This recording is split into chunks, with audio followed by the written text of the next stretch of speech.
Welcome back to Babbling Brook. I almost forgot the name of the show. I'm your host, believe it or not, lowballed Brook.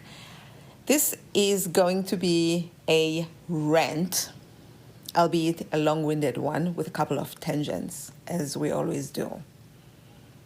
It's about selling on eBay. Well, selling online could also be on Facebook Marketplace. About getting lowball offers that are not even borderline offensive, literally on the other side of offensiveness. So don't take it personally if I get a little bit worked up. All is fair in love and war, right? As I defend myself. I touch on my time in Hollywood and my time in Eastern Europe. And I give you some recommendations on, this is not random once you listen to the episode, but on good designer flip-flops. Let's get straight to it. But first, I wanted to let you know, we do have a Patreon here. If you wanted to support the movement in any way, we have unedited content out there, different price ranges depending on your pocket and your willingness to what you wanted to contribute towards the show. There's no pressure whatsoever. You can do a month, you can do a year, you can do monthly, you can do once off. It's fine by me. Or you can just give us a nice 5-star rating, please and thank you. Follow us on Instagram at Babbling Brook Podcast. Join our Facebook group. You don't have to do all of these things, by the way. I'll take one, okay? I'll take 1.5 for as long as we lowballing and highballing each other. I take my balls however I can get them. Facebook group is Babbling Brook Podcast too. And then, of course, the blog is lowballed.com, youtube.com/lowballed Brook. And then my personal social media are at lowballed Brook. Okay, I won't hold you. I gotta get dressed and go for a walk. Thank you for being here. And, I have to mention this. It's kind of a big deal. As I said that, I thought of deal, D-I-L-L. Yesterday, the podcast reached 10 countries across 5 continents. Holy guac! That's 5 out of 7 or 8, depending how you look at your continent. A huge round of applause for the Babbling Brook crew, meaning every single one of you guys who has been showing up for me. Thank you, thank you, thank you. This show has only been on the air for a month, probably and a half. We started a week before Christmas 2024. To have come as far and wide as we have, and wide, I am very, very humbled by your support. Please keep it up. Please continue to share and know that none of this goes unnoticed. Thank you.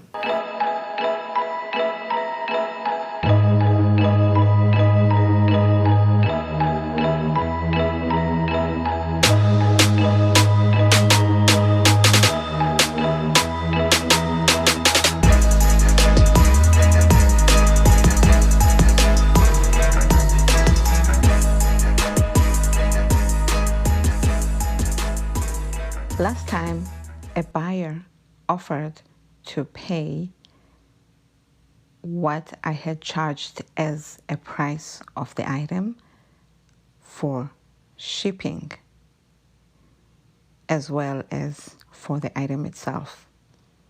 The item weighs more than average, but I was charging it pretty much lowballing myself, and it was priced to go, but I charged more for shipping, and they wanted to pay less for shipping than their lowball item price already. Hi everybody, my name is lowballed Brook. Thank you for joining me on another episode. Here we go again, folks. I may have mentioned to you in a previous episode, I almost remember doing so, that this story about this customer who wanted to he was telling me, just put it just wrap it up in a bag and put my shipping label on it. Like, bitch, don't tell me what to do. Since when are we on those bases now where you send me instructions on how to run my situation? Take it or leave it. I did ask him what his offer was because he was just like, I want this, but the shipping price is too high. I'm okay with that. I'm okay with somebody approaching me because I may have mentioned this before. Everybody has a price. Maybe not everybody. Maybe you don't. Maybe I don't. But for the most part, things are negotiable. So I do welcome that. And I can appreciate somebody who wants to negotiate. I appreciate the business sense behind it, the frugality. I appreciate all of that. But somebody lowballing you all the way down to a point where, what am I supposed to get out of this situation? The amount of time that it took me to make sure there are no holes or smells or hairs or any of that on this item. Making sure that I find better lighting, walking around the house trying to find an angle where the item is going to look the best that it can in order for me to take a photograph and for me to take several photos, take measurements, and to list it. And the typing. Walking around, typing, measuring, bending over, and doing all these things. And I'm charging you $10, $5 for a whole pair of pens. And then when you want to send me messages, I have to be available to send this message. That's time that is also being added towards this whole transaction of selling this one item. God forbid this all amounts to an hour. Then how much do I make per hour when all said and done? This does not even include when somebody does finally buy it. Then I have to take the laptop, connect it to the printer, put paper. All of these things were paid for, by the way. And here you are sitting in your bed in your smelly pajamas, your dirty pillowcases, one hand in your crotch, talk about, can you just wrap it up and put a label on it and send it to me? Stop. Yes, I can appreciate you trying to get a deal out of it. It feels good to get a deal, even if I already pressed something to go. Maybe I'll give you 50 cents extra, maybe $1, depending, just because you asked. That's why it helps to ask. And maybe I'll say no. But don't be a jerk about it. How's everybody doing? I hope you all are doing very well. Today is June 2nd, 2022. I already did do a recording this morning, but I was like, why not sit on this comfortable recliner again and do one more before I go to bed? Because I went through something similar today when, I don't know why I think it was a lady. Maybe because her photo was attached to the thing. I have a pair of Coach flip-flops that I'm selling on eBay. I don't even know if I'm selling those flip-flops anymore. A couple of days ago, I got 2 offers on 2 dresses that I've listed on eBay. They're some of the cheapest things that I'm selling. I didn't even realize. I think that thing that eBay does of saying, hey, this has been sitting in your store for a while now. Why don't you drop the price by $1? Pardon me, whenever they do that, I just say, sure, drop it by $1. And then they come back and they say, drop it down. I'm like, okay, we'll drop it by $1.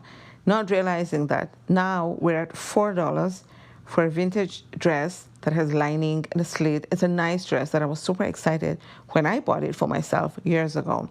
I didn't wear it that much because it's kind of like a dressy type dress.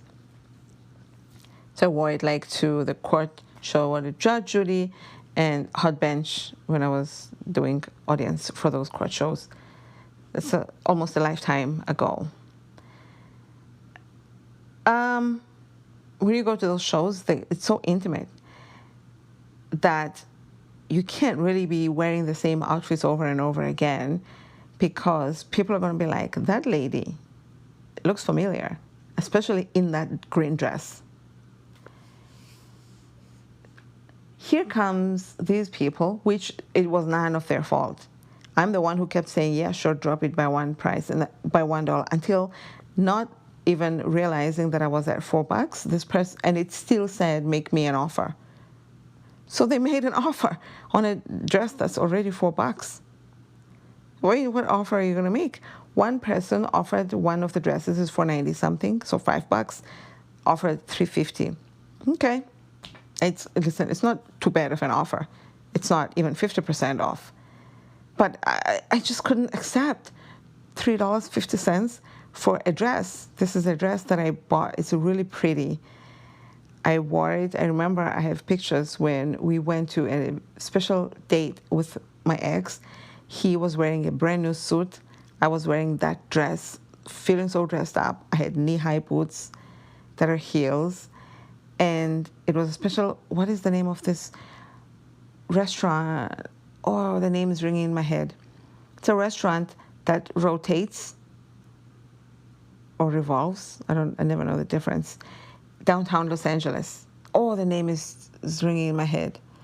So we went to that restaurant. The view changes because it's a revolving type deal.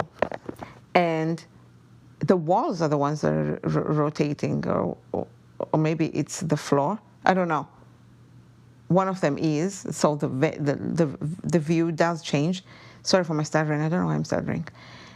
And I remember placing my handbag on the thing next to my seat against the wall, and my ex was like, "Don't put your seat there, your handbag there. It's gonna end up somewhere else." I was like, "Oh shit." So that was a special date. That was a special dress. But like most of the clothes that I could fit into, well, all the clothes I could fit into then, it doesn't fit me anymore. Thank God. Because at this point, the clothes that were fitting me this year, beginning and end of last year, don't fit me either. Those are my small clothes. So my big clothes don't fit me, my small clothes don't fit me. It's a whole nother. We won't get into that part of the story. $3.50 for the $5 dress, $2.20 for the $4 dress.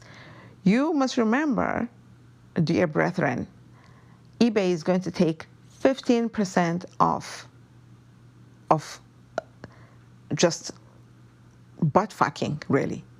Because why are they taking a cut off of the shipping fee? I mean, I kind of get it.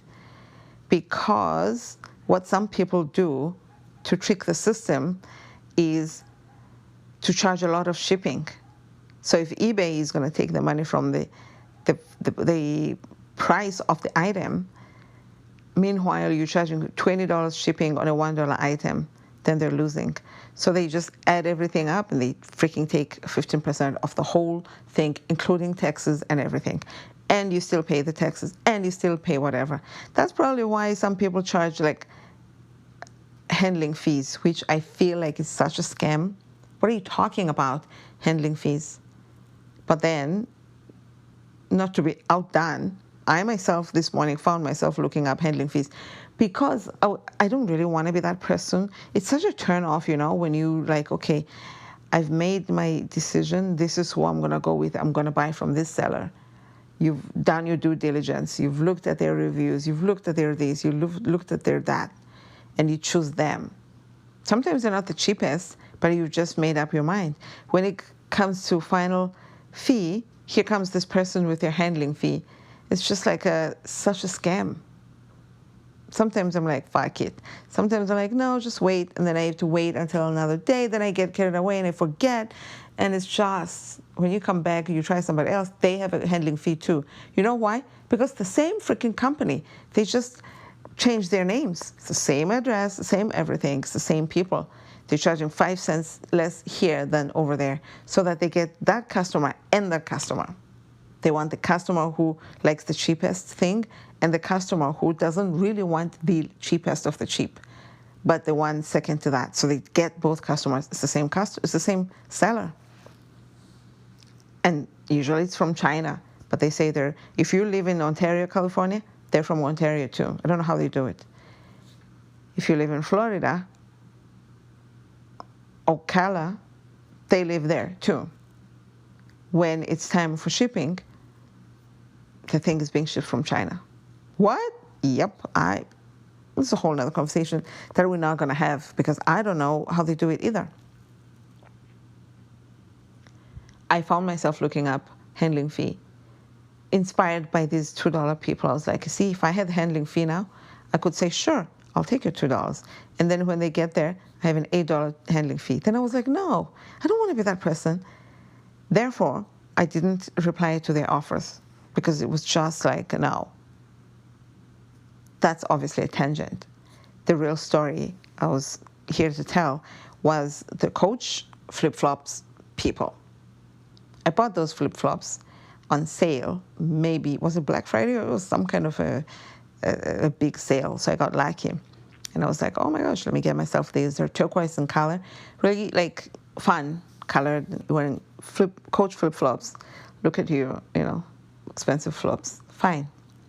I have several expensive flip-flops. They're not Coach, but it's like Michael Kors, Donald Trump's daughter, and Tommy Hilfiger. The Tommy Hilfiger ones, I'm not getting paid. This is not an ad. The Tommy Hilfiger ones are just like good old-fashioned foamy type sole flip-flops. I bought them when I lived in Salt Lake City. I moved from Salt Lake in 2013, folks. Those freaking things are still here. No holes barred, just kidding. No holes, no nothing. I bought 2 pairs, striped, and the other one's like dotted or whatever. Some of the best money I've ever spent, those freaking flip-flops. I'm telling you right now. I mean, I have a lot of shoes and I wear, where you're going to wear flip-flops like every day or whatever. Some people do, but I really got my mileage out of those flip-flops. I'm not going to lie. And I was super heavy when I first had them. Anyway, get yourself a pair. Go to like Ross or what's the other one? Marshalls or TJ Maxx and get you a pair of Tommy Hilfiger flip-flops. And even the writing, it doesn't go away. It's still sitting there. And I wash them like every once in a while. So I'm like, oh. Also, like, I have long feet. So those flip-flops just almost fit me. But a little bit of my heel is like kind of hanging out. I don't like it. It's just like, I'm like, oh, they're going to... After a while, the very last heel part is going to be super flat and they're going to look silly, I think. I don't know. And I've just never liked shoes that are... I'd rather wear shoes that are bigger for my feet, even though I have long feet, than shoes that are too small. Probably some psychological thing from growing up wearing secondhand shoes that a lot of the time were too small for my feet. Thank God my feet are still nice. Check out my OnlyFans on, just kidding, not really, not yet. So I don't need somebody. My sisters, one of my sisters is almost the same size as me, just maybe 1 inch or less, 1 centimeter, less than my shoe size. So I could just give her these flip-flops. I can just give them to her. She's in another continent. But I could add to that bag of clothes that I've saved for everybody back home for years now.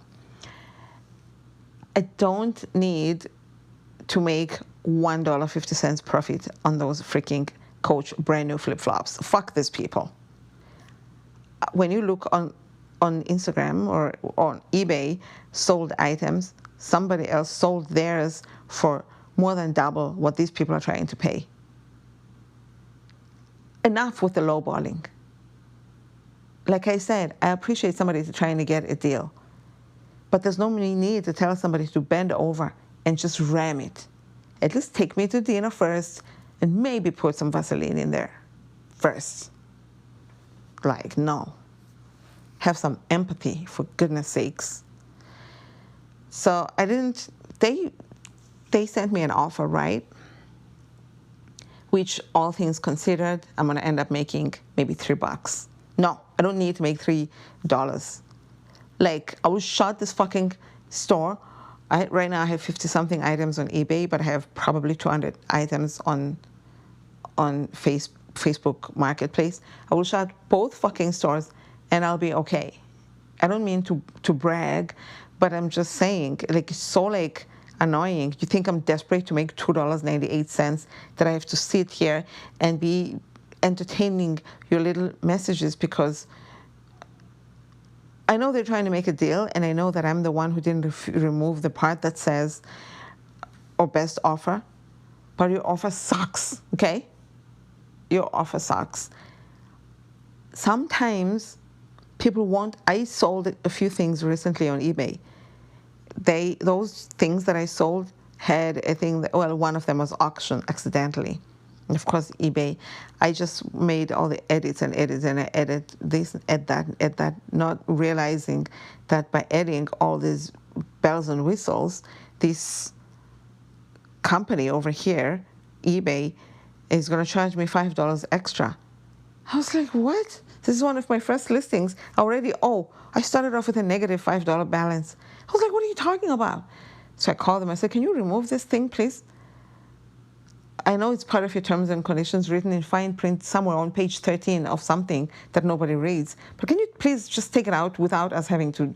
Don't remind me. I know I know that it's there and I should have seen it, but nobody sees these kinds of things. Can you just remove it, please? Just make my day. And she said, okay. They removed it. What the fuck? And then I tried to do, we recommend that you listed auction. I tried to do an auction again, silly me, right? Like a couple of weeks later, I was like, let's see how much this is going to go for. It's a vintage skirt, doesn't have a name brand on, like tag, so I don't really know how much that particular skirt goes for. So I thought I will auction it, and the starting price will be the minimum that I'll accept, obviously. And then let's see how much higher it's going to go. So I thought, I don't want to make it like 7 days auction. I've already listed it on Facebook. Because if one person makes a bid, I have to remove it from Facebook. If they make a bid on eBay, because automatically it means that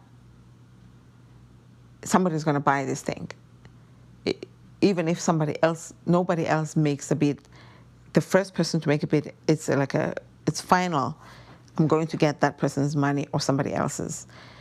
So I was like, I don't want to wait 7 days. Let's do 3 days. After that, I will delete the listing and relist it as normal. I just wanted to see if anybody will, bid. Made $3. When I finished listing, next thing, because I had money sitting there that I hadn't withdrawn from my previous purchases, next thing I know, minus $1 in the breakdown of the money. Because I was like, let me withdraw these funds. And then it was like minus $1 sitting there negative in red. I was like, why? What the fuck is this about now? And then it said in fine print what it was for. So I sent them an email. I said, hey, can you remove this $1, please? Guys, if you have eBay, I'm not familiar with Amazon. Ultimately, eventually, probably I will be. But currently, I just deal with eBay, and I email them a lot, as you saw in my previous podcast as well. If you're with them, and they're doing these mind-fucking, butt-fucking, random things of just taking money out of you, out of nowhere, and you're like, I guess I made a mistake, but I wasn't even aware. Contact them. Go to the help section. Go to the help. Just keep scrolling all the way down until it says contact. Let us call you, or do you want to call us, or do you want a message? If you're not somebody who doesn't like, because people don't like to sit on the phone and talk anymore, then choose the agent contacting chat service. It'll tell you what the waiting period is. Say yes, and then wait there for an agent and tell them what your concern is. They're going to show up with a name that you never heard in your life before. That sounds made up. Don't worry about it, but they'll help you. They just about every time I've contacted eBay, they have resolved what I wanted in my favor. It's like TaskRabbit. They're the same way too. Very hard to get hold of TaskRabbit though. Very, very hard to get hold of their help desk. But when you finally do get a human, they're going to help you, and they'll make sure of it. If it takes them all day, that has been my experience with them. I'm not somebody who always contacts, even though my previous post begs to differ. So that was the story. When I woke up to a message from somebody telling me they put this Lowball offer on my Coach flip-flops, and then, as if that's not enough, then they sent me the audacity. That's what pissed me off. They sent me an email on the side saying, I don't need first class shipping for these flops. This is a different story to the other guy who told me what to do. This is not somebody else telling me what to do on a different platform. I don't need first class shipping. Can you just put them in a poly bag and literally just telling me, breaking down to me how to ship a package. And they said, in which case it should cost about this much, because I think I put $8 for shipping. I didn't say first class or whatever. I just always say flat rate, and I pull the number right out of my ass, because it's all things considered. I've mentioned this somewhere. Here comes this creme de la creme over here, the cat's pajamas of the universe, telling me how to run shit. Me. Don't do first class. Lady, I never said it was going to be first class. Calm your jets. And then just charge me. She's trying to make me understand. There is nothing I hate more. I'm just kidding. There are a lot of things I hate more. I have a lot of pet peeves. First of all, somebody telling me what to do. Secondly, somebody trying to convince me to do things their way. The moment you do that, when I've already, the thing that I'm doing, I've thought about it. I've already put thought into it. I was sober when I made this decision. And I've thought about all the bullet points, and I came to this decision. Now here comes you, smarter than thou, talk about here's how you should do it. Because you see, if you do it, I'm not saying I'm smarter than most. I'm just saying this is my jam, and this is how I'm doing it.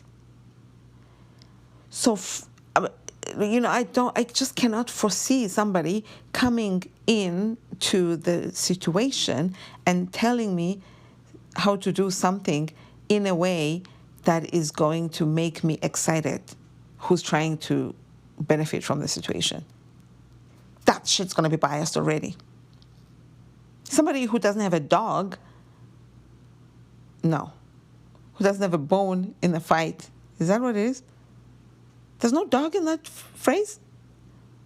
I don't have a dog in this fight, a dog with a bone. Ooh, girl. But somebody who doesn't, stand to benefit anything, that's something totally else. But someone who is trying to benefit, you're trying to trick me. It's a trap, bro. Yeah, so this is how you do. Fuck off. Are you kidding? Don't come here and patronize me, ma'am.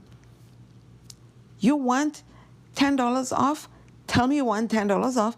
I'll tell you how about $5 or whatever. And you accept, and we're good. Don't try to make an ass out of me in the process. I'm smart enough, and I'm fair enough. I can give somebody a deal. It makes me feel nice too, knowing that I've made somebody feel nice. But if you try to make an ass out of me, it's not going to end well for you. Maybe it will. You're going to go somewhere else, and I don't know, going to go to Goodwill and get you secondhand Walmart flip-flops. Fuck, do I know? Go to the 99-cent store and get brand new flip-flops for $1. Nobody's shipping nothing. Everybody's happy. That's it. But don't tell me, oh, you don't have to do this, and if you do that, then it's going to save me so much, and then if you do that, it's going to save me. Fuck off with your scenario. I've thought this through. I even wanted to message them and say, and just explain the breakdown. That I thought, are you kidding me? Spend more time on this thing? Because every time that you're spending entertaining somebody about that one item is how much it's costing you for the whole sale of the thing. Think about it.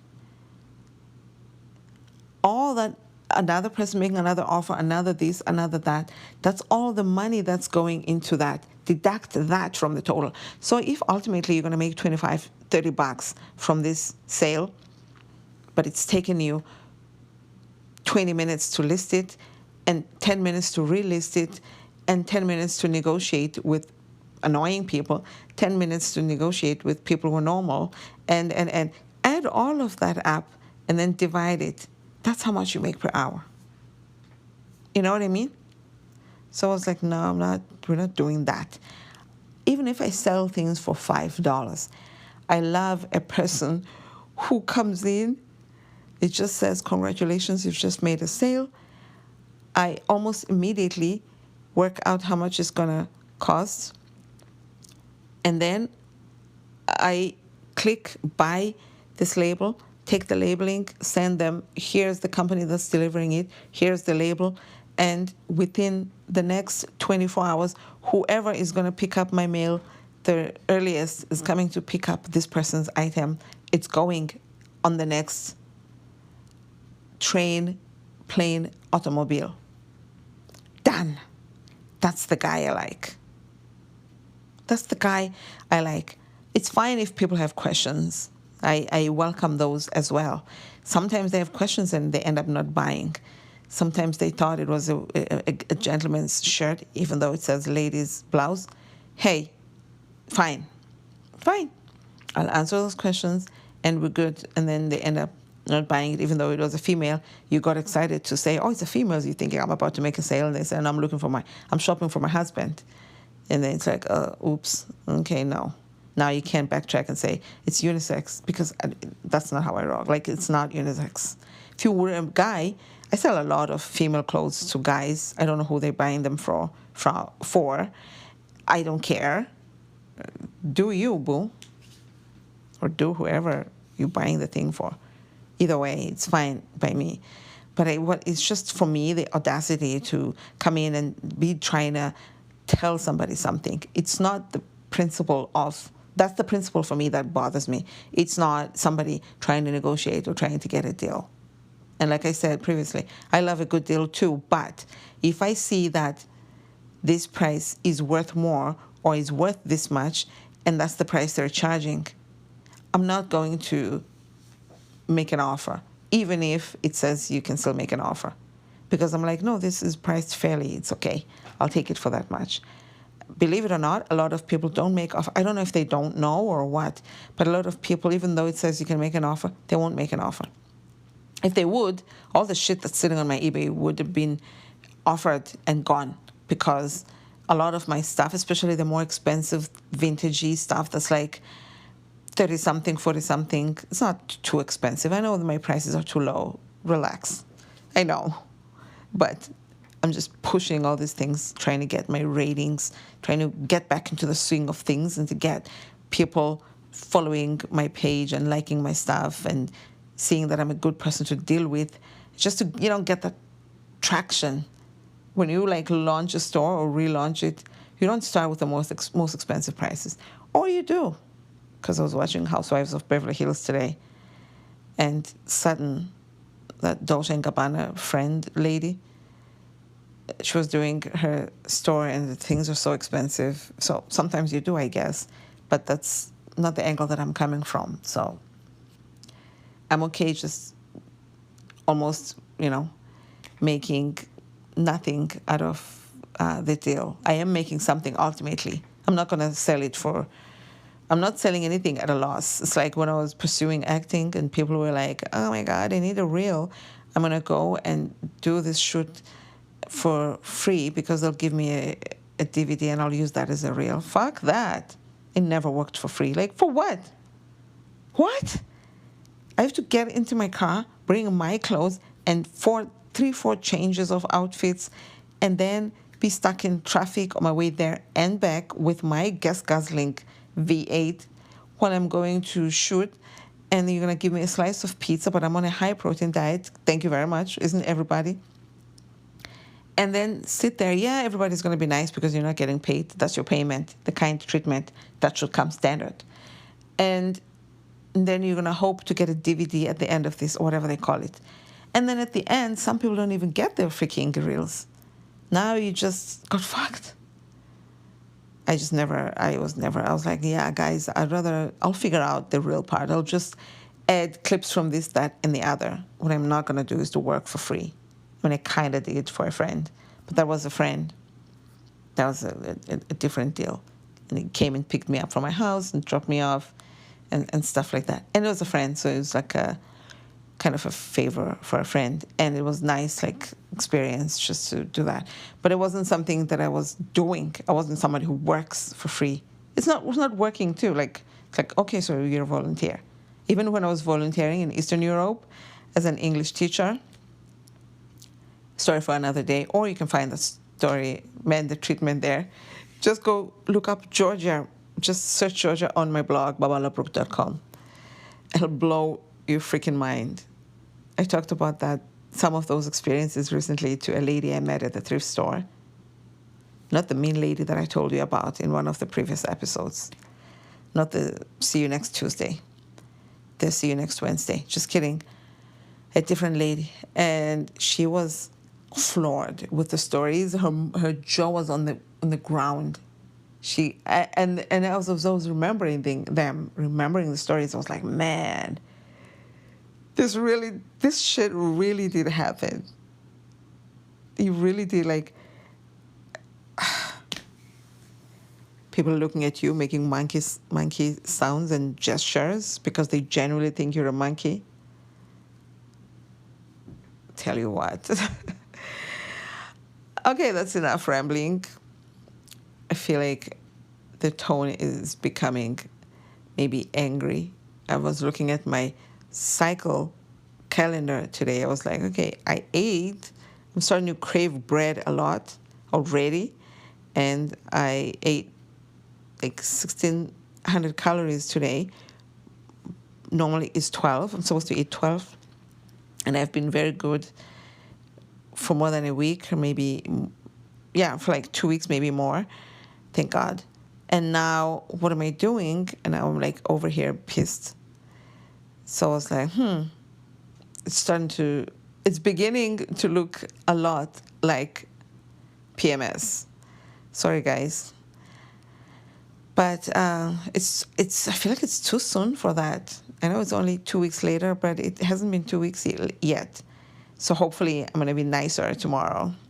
I mean, I'm nice, but just saying. I just hung out with my neighbor by the fence. I like that I get along with my neighbors, and they're my only neighbors.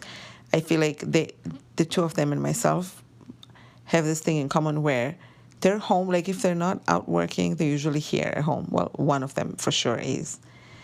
And I'm kind of the same way, except I work here. So if I'm not here working, I'm here. I'm going to go to bed now. Today was like 94, 95 at maximum, which is like 35 degrees Celsius. So that was not bad for the hottest parts of the day. It didn't reach 3 digits. And now it's okay. It feels okay. Even just sitting here on this recliner, it just feels nice. So it was a nice day all around. I do have a flat tire that I need to fix. Oh, I don't want to say it's always something, because that's not a nice thing to say. I'll do my gratitude journal, and then I'll go to bed. I already took a bath, shaved. So, yeah. Thanks, everyone, for hanging out. Tell me about your experiences. Do any of you sell on Mercari, whatever that website is, Poshmark, and all this be to buy, whatever your experience has been. What's the worst case, the best case? How do you handle shit? Tell me something, anything. I have a YouTube channel too. It's also under my name, Babala Brooke. And you can follow me on other social media. Please, may I have a rating for this? Not just this episode, because maybe this episode sucked, but just because I asked, can I have a rating for my podcast overall?